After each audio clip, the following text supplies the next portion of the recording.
Good afternoon and welcome to this webinar on how to improve cross-border inspection of posted work.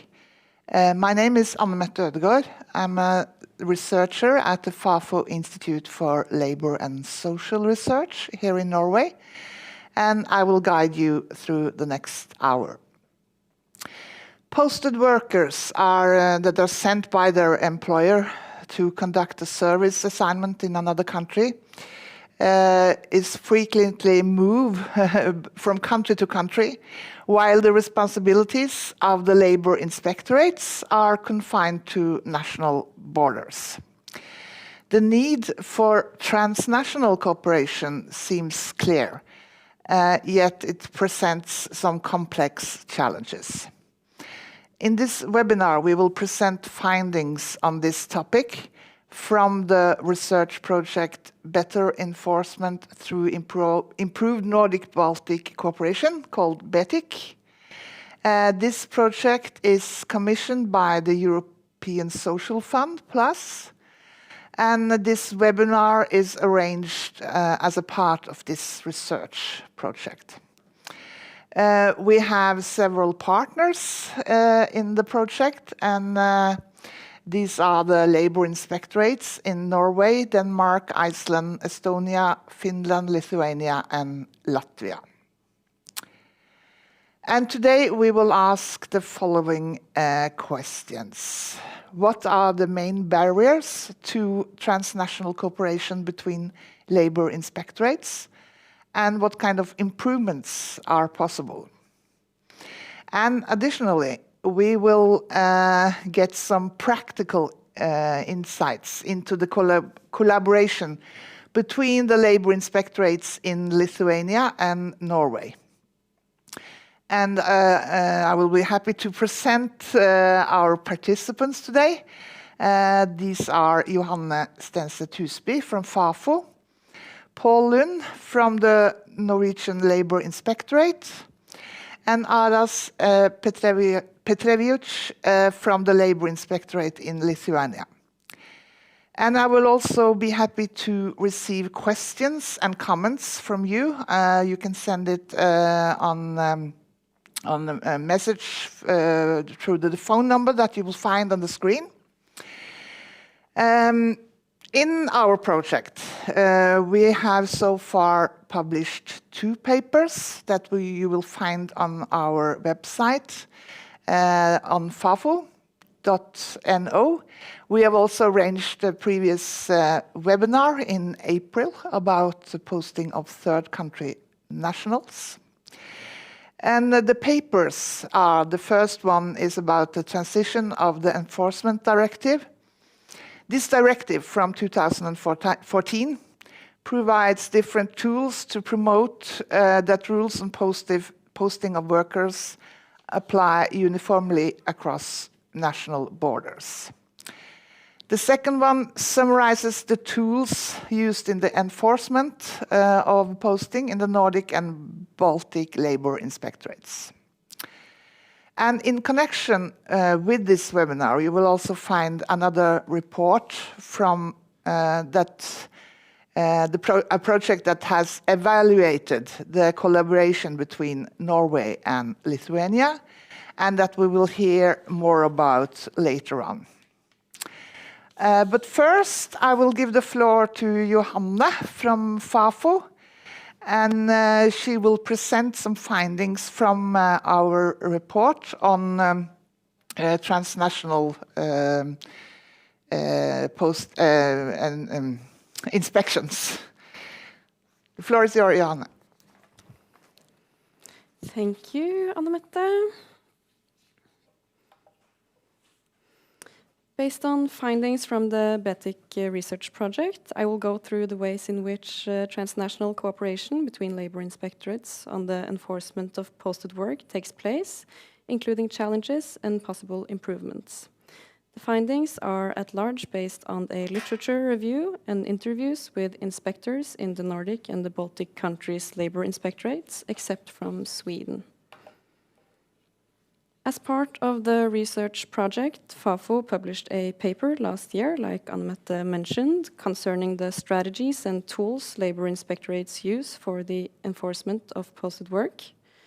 The paper describes how these strategies and tools vary between EU member states, depending on the competences of their Labour Inspectorates and on the resources they have at hand.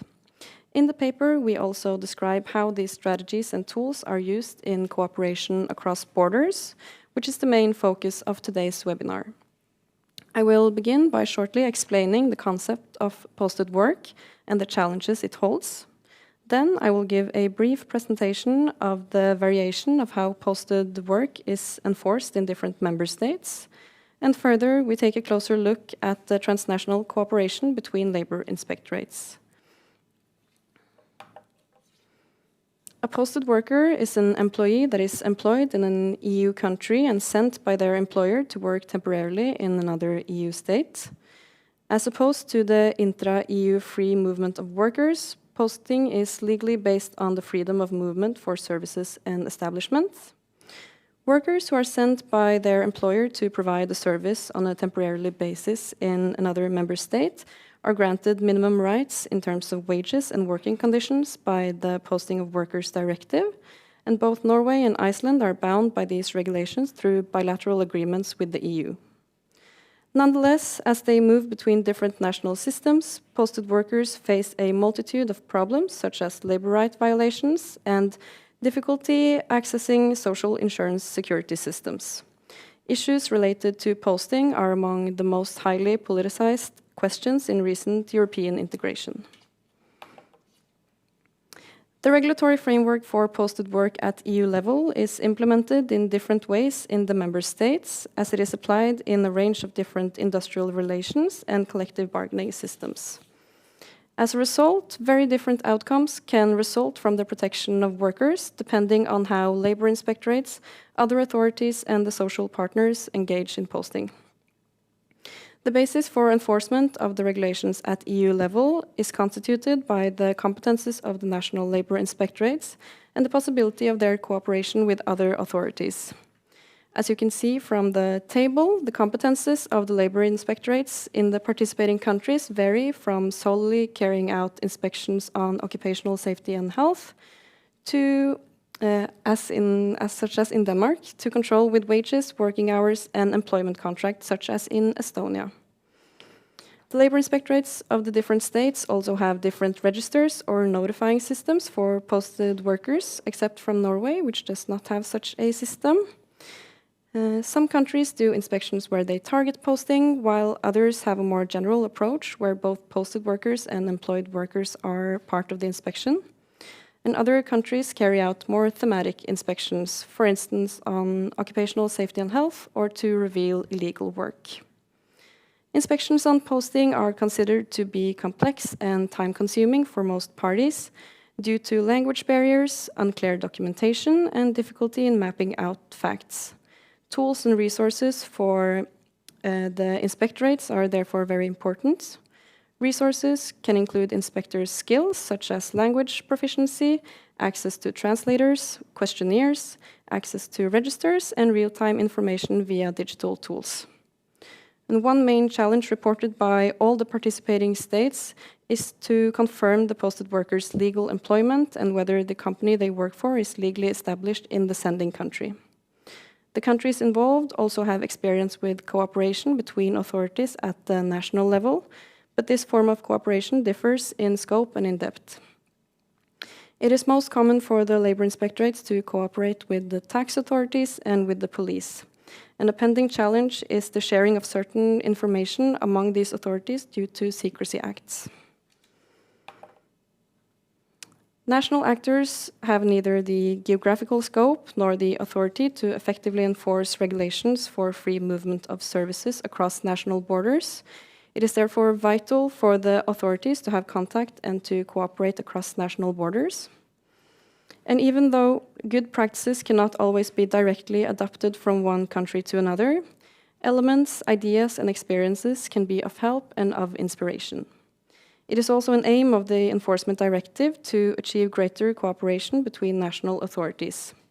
And experiences from our partners show that transnational cooperation is complicated. Even so, bilateral and multilateral cooperation is taking place across borders, both formally and informally.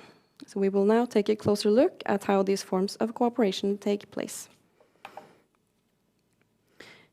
Informal cooperation through networks and personal contacts, as well as formalized bilateral or multilateral agreements, are important measures to become more coordinated at the national level. The bilateral agreement between the Labour Inspectorates in Estonia and Finland and the trilateral agreement between the Baltic states are examples of this. The inspectors we have interviewed emphasize that cooperation through bilateral agreements provides the opportunity to follow companies and posted workers across national borders, and inspectors also underline the value of establishing contacts through these types of formalized collaborations, as well as the ability to get a new perspective on the ways in which Labour Inspectorates of the other country operates. Informal or personal contacts in other member states are, by some of the inspectors we have interviewed, described as a necessity and a very important factor to solve cases rapidly.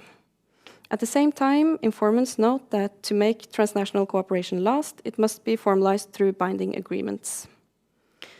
Labour inspectors emphasize that transnational cooperation provides the opportunity to follow companies and posted workers across countries. And this can, for instance, take place through joint and concerted inspections and through staff exchange. Joint inspections refer to inspections carried out in one member state with the participation of national authorities from another or several other countries, while concerted inspections refer to inspections carried out in two or more member states at the same time regarding related cases. Staff exchange is when an inspector or several inspectors are exchanged to another member state to join and observe inspections in another country. And most member states have a legal framework for cross-border joint inspections, either stipulated in their national law or in multilateral or bilateral agreements. Lithuania has implemented a law stating that foreign inspectors have the right to perform their competences while participating in cross-border joint inspections in Lithuania, which is not the case for most member states. Our informants describe that cross-border joint inspections are beneficial to both participating countries. They are described as useful to understand the ways in which another inspectorate is organized, what questions they ask during inspections, and what their competences are. Several of the participating countries have also good experiences with inspector exchanges between member states. These are often financed through the European Labour Authority. And to build a case in relation to posted work, information exchange on wages, taxpayer statuses, reported working hours, social security payments, results from previous inspections, and the like are required. The A1 portable social security document is the only European-wide data source on posting, but it does not provide the sufficient basis of information for Labour Inspectorates, as they do not necessarily have access to them. This issue could be resolved by the ongoing digitalization processes in the EU, for instance, through the European social security passes that are currently being developed. Nonetheless, if an employer is not cooperating in a host country, the Labour Inspectorate from the sending country might have other useful information that could help the Labour Inspectorate in the host country to carry out an inspection, for instance, by providing the correct contact information.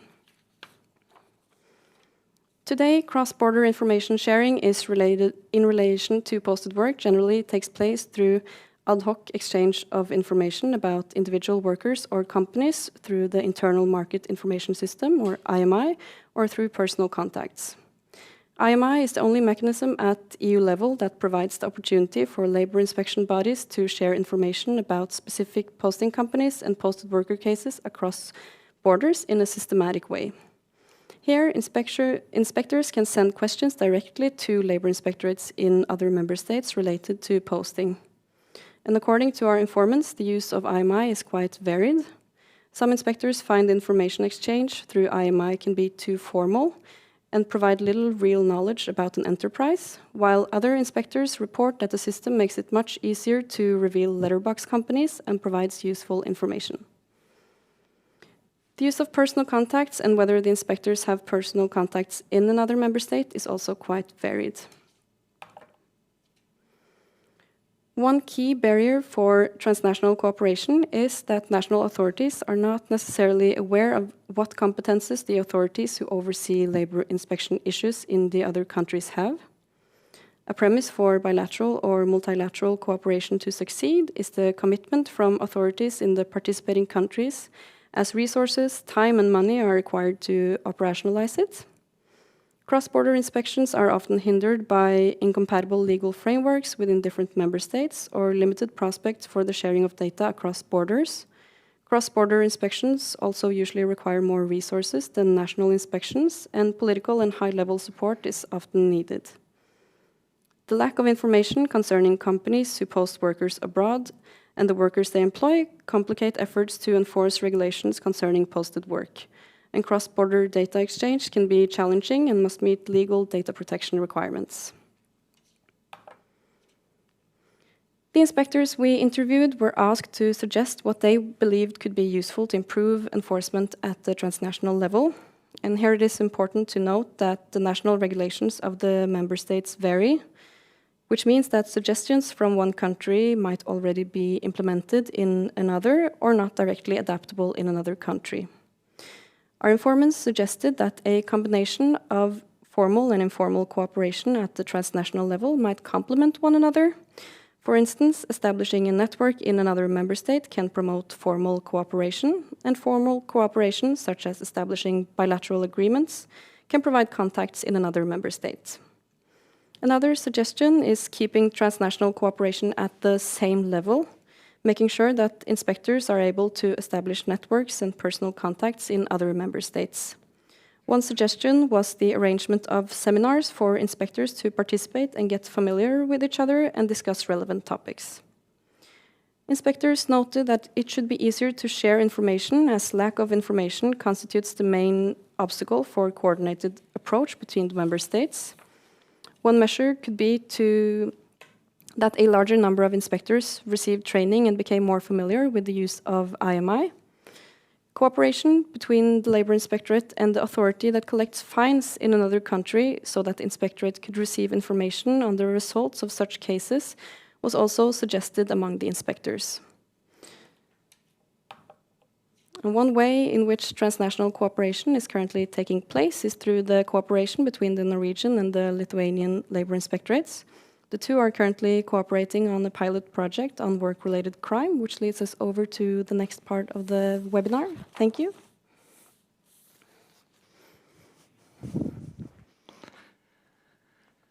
Thank you, Johanna. I remind you that you can send your questions to us on the number that you'll find on the screen. And we'll soon connect with our representatives from the Norwegian and Lithuanian Labour Inspectorates. And we'll hear about the experiences from the cooperation between these two inspectorates.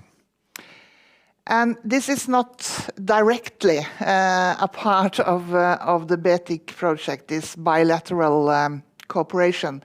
But it fits perfectly into to our topics, and that's why we have chosen to include it in this webinar. And we will use this collaboration as an example on bilateral cooperation between Labour Inspectorates.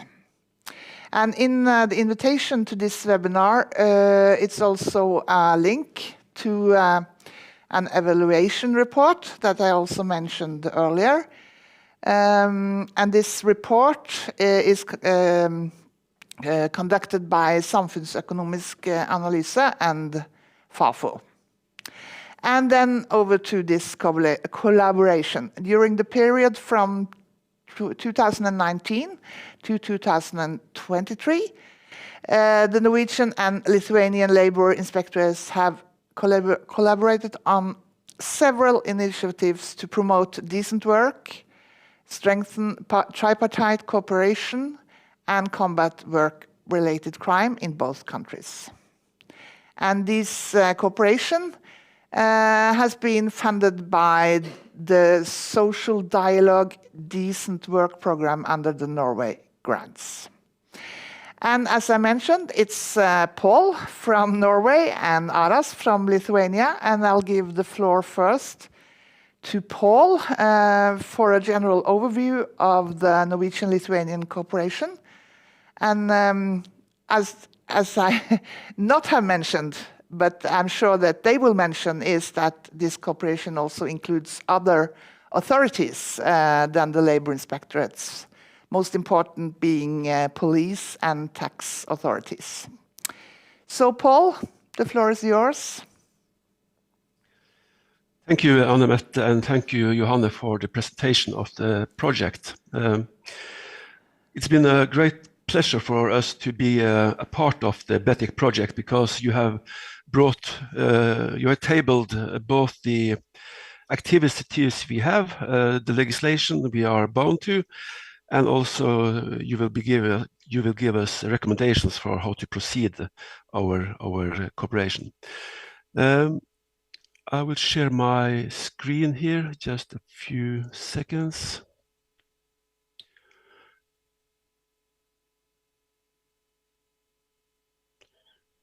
If you just give me a thumbs up when you see the screen. Is it visible now?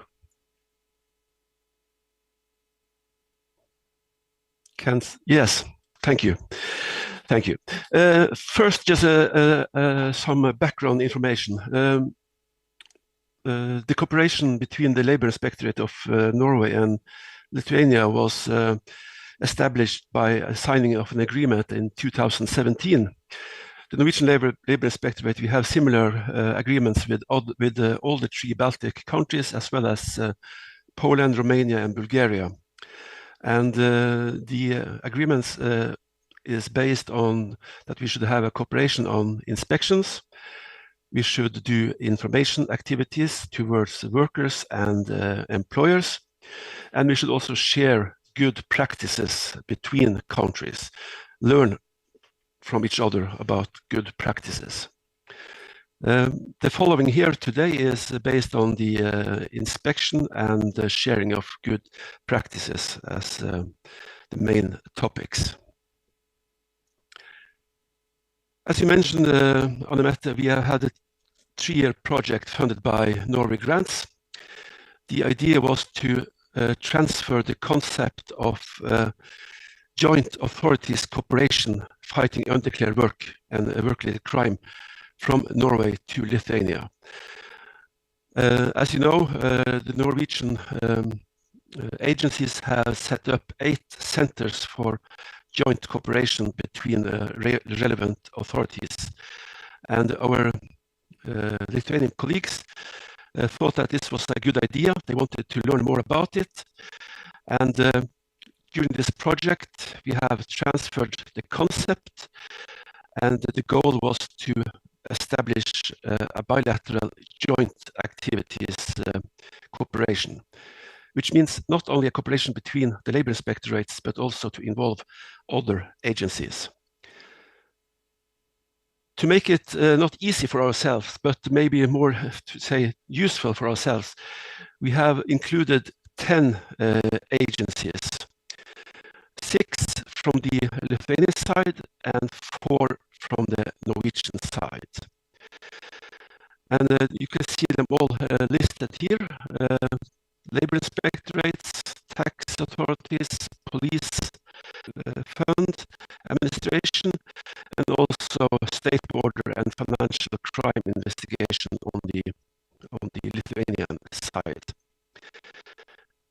All relevant authorities and agencies with a different come board. It's also a complex project to handle. But we made it, and I think we can say that the outcome has been good and well received. What the Norwegian system of interagency cooperation based on study with Lithuania, we had to know each other, different systems, different competencies, competences legislation very crucial to this. We have changed exchange experience. Also, we have had a special Paul, focus on can you hear me? No. Transport sector. Yes. Can you hear me, Sorry. Paul? Can you hear me now? I think Yes. it's something wrong with our transmission here. So maybe we'll come back to you later on. I don't know if it's possible to fix it. But if we now, hopefully we still have Paul with us, and then we'll turn to. Yeah. I'm here. You're here. Yeah. Here. Can we? Should we? Okay. We need some time for to fix the transmission. It's quite bad quality now. I don't know where the fault is, but we can if we can try to connect to Aras then, and just ask Aras about his experiences a little bit overall. Maybe can give us some input on the overall main obstacles for this cooperation. Is not Aras with us? Good afternoon, everyone. Oh, it's the same problem there. Yeah, I'm here. Yeah. So I think we'll just have to. We have the same problem also with your transmission. So I think we'll just have to wait a minute or two. Yeah, we'll have to restart to continue this show. But it's very interesting, this cooperation between Norway and Lithuania. And it's also very interesting, as Johanne told you, that Lithuania has also changed their legislation to make it easier for foreign inspectors to be part of inspections in Lithuania. And I'm also quite eager to hear from our participants whether they will like to continue this project after this period that is now, it ended formally, this project in 2023. But my impression is that they are eager to continue the collaboration, and that it has been useful for both parties. I don't know whether we have our guys with us again. They should soon be with us again. I hope so, because it's a bit difficult for me to talk about their experiences. We can hear you well, Anne-Mette. That's good. And now I can hear your voice also, loud and clear. Yeah, yeah. So maybe, maybe there are good prospects for continuing. Yeah. Okay, so I may continue. Yeah, you are also loud and clear. But Paul, had you finished your presentation, or? No, I had a couple of slides more, if I may. Yeah, okay. We'll try. We have time for this, so that's okay. Yeah. Yes. Can you see the presentation now? I'm back to where I. Yes, it's okay. It's okay. Yes, yes. Yeah. When we interrupted here, I said that we had inspections at the transport sector in both countries. And we did practical cooperations on inspections both in Norway and Lithuania, with participants from the two countries participating in both countries. And the outcome has also been, and maybe Aras can tell more about it, is that Lithuania has actually established a joint center for authorities cooperation in Lithuania based on the Norwegian model. My final slide is what are the success factors for this project? Well, we need to have funding, because if you want to do bilateral cooperation, you need to, and sharing of good practices, you need to travel and to do study visits. And luckily we had these Norway grants. We have also had a very good cooperation between the partners in both countries. All our participants has been committed to the task, and we have had a balanced combination of sharing of best practices and trustful cooperation. We have tried to find solutions when obstacles has appeared, and we have been dependent on meeting in person, and this project could not have been successful without being able to meet. I think as Johanna was mentioned from her presentation in the beginning, she said that you need both a formal agreement and also personal contact. I will also add that we need to establish trust. You cannot start cooperation with blank papers. You need to establish a trust, you need to have the agreements on board, and you need to know about the competences in both countries to have a good cooperation. Of course, we have the IMI system, but that's a very technical system. So if you know the person who received the IMI request from Norway, we can have also a contact around the IMI request itself. So both technical and agreements, but also trust and personal contacts are important to have a good cooperation. I think I stop there and go back to you, Annemette. You will get the word later on also. Thank you. So then over to you, Aras, and I hope the technical problems are now history.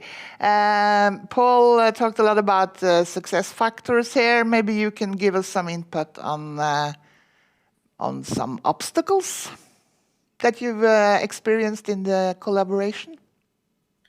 Yeah, of course. First of all, our cooperation was very long and a challenging one. And when we started to create ideas what our cooperation is about, in my opinion, and later on talking with Paul, we both agreed that these activities maybe were a bit too ambitious. It was easier to write all the activities on the project, on the paper, than to implement in a 3 years period. We have to remember that COVID appeared at the beginning of this project, so we had to postpone all activities, and too many activities were planned, and we just couldn't afford to implement everything we planned. The second challenge, especially for us, for Labour Inspectorate of Lithuania, was to involve all other authorities into this cooperation and to find relevant functions for them in this cooperation. And of course, some authorities had more activities, more functions, and some of them were just like observers.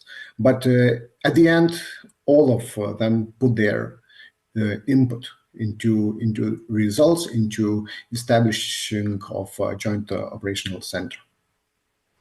Okay. So yeah, I would mention these two. So two ambitious, and also I almost forgot that the 2 of these years at least was in the pandemic, so it was difficult to travel and to have contact, physical contact at least. But if you can, this is a question to both of you. I don't know who will start. If you can tell a bit more about the practical cooperation, what have you done? Have you been on? How has the for example, joint inspections been? Yeah, other practical cooperation. Can you tell a bit about that? Will you start, Aras, or? Yeah, I can. Talking about sectors, topics, companies we inspected, so we had to find companies that are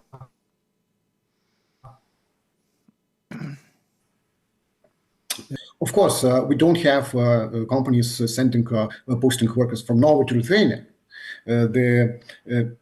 Mostly Lithuanians are working in Norway, so Norwegian side just put these cross-border cases.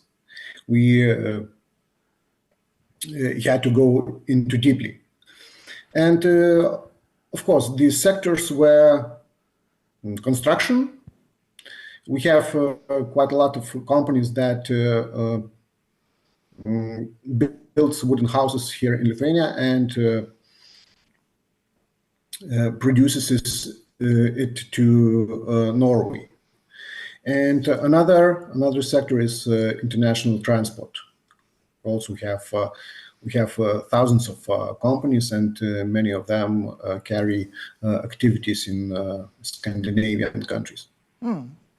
And So Paul, yeah. it was not so difficult to find these hot topics. Yeah. Yes, you found the hot topics first, and then you went out to visit companies and together and Paul, can you also do you have something to add with this yes, practical what you've done during this period? I would also like to say that when we started this cooperation with all these 10 agencies on board, we also needed to map what kind of sharing of information we could do between cross-border. And we found that, for example, between tax authorities, they have their system. The Labour Inspectorate, we have our system, and of course the police has their system. So the problem was not that much between agencies cross-border. It was more than a challenge when you had to mix information from different authorities nationally and cross-border. Example, Norwegian tax authority to Lithuanian Labour Inspectorate or some. Is that what you mean? No, I mean that the tax authority of Norway has good possibilities to share information with the tax authorities of Lithuania. Yeah. But yes. But not necessarily with other authorities in Lithuania. Exactly. Yeah. Exactly. Yes. So when we did the analyzing work, because we started this with an analyzing to find the objects to inspect, we did an analyzing job in Norway and we did an analyzing job in Lithuania. And then we met and then we had to compare the findings in the two countries to identify companies for inspection. And as was said here in the beginning, that in Norway, we don't have a specific register of posted workers. So what we did was that we did inspections on the roadside, not especially on the roadside, but where we knew that transport companies were resting, and then we could find them and do inspections together with Lithuanian colleagues to find. And then we could go back and compare the findings both in Lithuania and in Norway. Yes. But when you were out together, for example, in Lithuania, What kind of obstacles did you meet then? Or was it smooth? I would say that the inspection as such is smooth. It's more about, as it always is, that you must find the most needed companies to do inspection on. And in transport, it's not that easy to find it because it's in their nature that they are on the move. But we did some findings, and well, I'm not prepared to reveal orders given because this is still an ongoing process. But I would say that the inspections as such and the analyzing work and the comparison of the findings from the analyzing has brought us closer to do good inspections. Yes. And now it has opened a labor crime center in Vilnius in Lithuania as a pilot project, I guess. But you also used the Norwegian model to be inspired from. What are the experiences so far, Aras? Yeah, the establishment wasn't so easy with this center because at the beginning, other authorities, tax authorities, social security, they were very skeptical about it. We didn't know how will it work, but later on, after more deeply discussions, this center was established. It was established in February this year, and what I experienced, they had to start from zero. They had to rise the phenomena they want to investigate by themselves. No one told them to do one or another job. So they started from posting phenomena to analyze posting phenomena from Poland, because we have very huge numbers posted workers from Poland to Lithuania. This center also organized a meeting and joint inspections with Polish colleagues. And as far as I know, now they are involved in cross-border investigations together with the support of European Labour Authority as well. But still, in my opinion, they still don't work the same as Norwegians do, because Norwegians, in my opinion, they make much more analytic work before real investigations. We are rushing. We are not used to analyze phenomena for a month or even more to do active work. Okay. From the beginning, the leader of this center raised the question, where could I go? Yeah. Let's go to inspect something. Okay, Paul. As we've said, this is like in the it's inspiration from Norway. This labor crime center in Vilnius. But what have you learned from the Lithuanians? I think first to comment on what Aras said is, and for everybody to understand, this has been a process, 3 years, to transfer best good practices. So I think it's now that we can see the results in the future. Now it's established, we know each other, and now we can work together. We're trusting each other. I think the main takeaway for Norway is that on the good side, as Ara said, we are doing a lot of analyzing.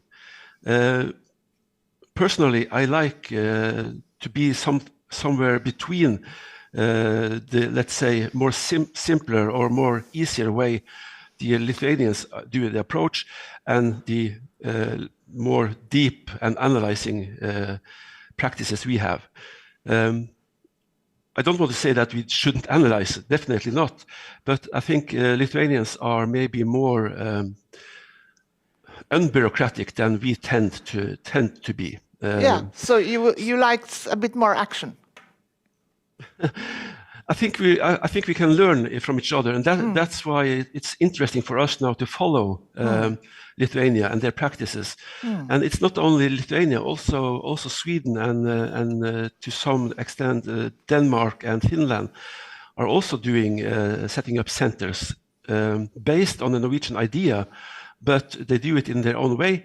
And I think in the near future, 1 or 2 years, we can look at the advantages of the different ways of organizing this kind of work. So I think the time for Norway is time to look over the borders and bring back ideas. We have exported our ideas. Now it's time for us to bring back ideas and to learn from others. Yes. Yeah, and you are open for that. I hope so. Well, you know, Anne-Mette, we have had these centers now for 10 years, and it has been a progress over these years. And we like to think that we are getting better and better, and we are getting better and better. And but now we have centers we can compare us with. Before we had to compare us with ourselves. Now we can compare us with others and hopefully bring back ideas to us. Yes. Finally, we also have some questions on the phone here, but I would like to ask you first, Aras, what kind of feedback have you received from your colleagues, other inspectors, other authorities on this cooperation with Norway? The first thing I'd like to mention is feedback from this center. Yeah, okay.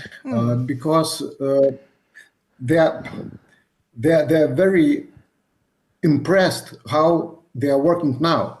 Because some years later, exchange of information were done only in bureaucratic way.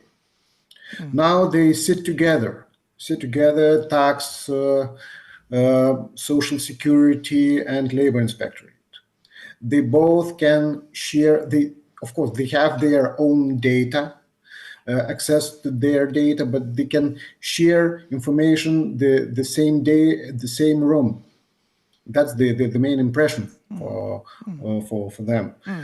Talking about impressions from inspectors, that, yeah, of course, all of them were satisfied with the cooperation, and what they stressed is that Norway is preparing more for concrete inspection.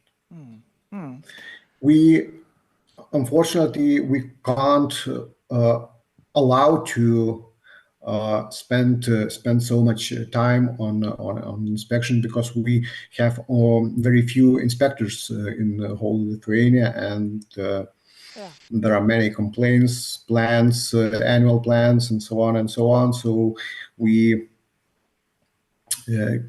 just get company, just quickly write questions, write topics, what we have to check, and we go. Another thing, I heard from my colleagues is they were very impressed into data you use.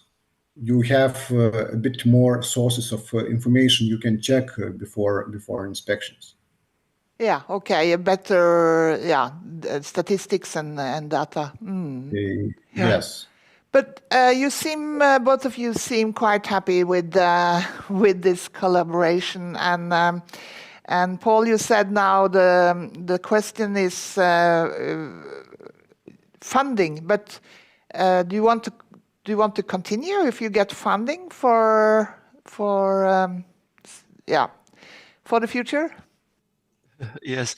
Well, first of all, as I mentioned in my presentation, we signed an agreement in 2017. So the basis for cooperation is there. The funding was based on Norway grants, and the money ran out in March this year. Hopefully there will be a new window where we get new funding from Norway grants. We don't know about that yet, but hopefully. Anyway, there's a new situation now with ELA, European Labour Authority. Norway is still not a full member there, so but hopefully we will be, and we can continue the cooperation because we have a common labour market between Norway and Lithuania. Not only between these two countries, but the whole Nordic-Baltic region is a common labour market, a regional labour market. So I think we need to... Do you think that ELA is able to replace this kind of bilateral cooperation in a way, or? Not to replace, but in addition. In addition. Yes. Yeah. This week we had a seminar in Helsinki together with ELA and the Nordic-Baltic countries, and we see that we can, let's say, join forces and do things together. Yes. There's a question from the outside here. You have had this cooperation in construction and transport, right? So the question is bilateral cooperation more useful in some sectors than others? Well, it's useful where people are posted, where workers are posted. So for Norway, it's much in the construction sector, but we also have the fish processing industry, and also agriculture. So and shipyards also. And shipyards, definitely, yes. So we just have to look at the numbers where migrant workers and posted workers are working. Yeah. Aras, do you have any view on this sector, industry? I agree. We didn't get random cases. We get real cases that Norwegian tax inspectorate police were interested into. Also, another question: in our reports, we show that the experiences with this IMI system that the Labour Inspectorates have across Europe, the experiences are very different between different countries. Is that something that you can explain? Why is it so different experiences with the IMI? I can say that it depends on topics and questions we receive. For example, we don't IMI is used only by Labour Inspectorate, but there are many questions that belong to tax authorities, to social security institution, employment agency, and some others. So it's not possible to give concrete answers to all questions, covering all topics, because even some questions concerning tax payment, the answers were not given to us by our tax inspectorate. Do you, Paul, have some comments or? Yeah, IMI is you can send out a request to the sending country, and as Ara said, between Norway and Lithuania is a sending country, and Norway is a receiving country of workers. So that's why it's more, let's say, natural that Norway is the requesting country in IMI. My concern is that I had wished that we had more IMI requests from our side. I know that other countries, like for example Belgium, they have a number of 800, 900 requests out every year. The maximum we have had has been 90 requests out. The job for us internally is to raise knowledge and why should they use IMI. And that's also about not only IMI, but also how to cooperate with other countries like Lithuania and others, how to get their assistance to raise not awareness, but to realize among the inspectors that they can reach out to Aras and his colleagues to get assistance. They can get assistance that they can have a visit from them to help us, or we can set up Teams meeting and of course IMI requests. We know each other, we have trust in each other, so the basis for cooperation is definitely there. We just have to use it, maybe even more than we do already. I think that was quite some good final words for this webinar. So thank you very much to Aras in Vilnius and Paul here in Norway, and to Johanna from Fafo. And you can download a lot of material from our websites, as I said. And then I say thank you for the questions that we received and wish you all a good afternoon.